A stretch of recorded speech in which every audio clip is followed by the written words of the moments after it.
24 paingon sa 27. Ang duha ka tawo nga nagbuhat og banal. Busa ang tanan nga nakadungog sa akong gisulti o nagtuman niini mahisama sa usa ka maalamong tawo nga nagtukod sa iyang balay diha sa bato. Sa dihang mibundak ang ulan o mibaha ang suba o ang hangin mihapak o mikusukuso ni atong balaya, wala kini matumba kay tinukod man diha sa bato.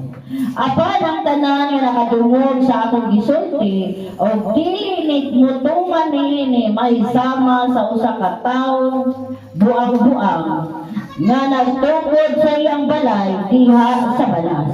Sa duhang mibundak ang ulan o mibaha o ang hangin mihapak o mikusukuso ni atong balaya, natumba kini o nagdungog. Hallelujah.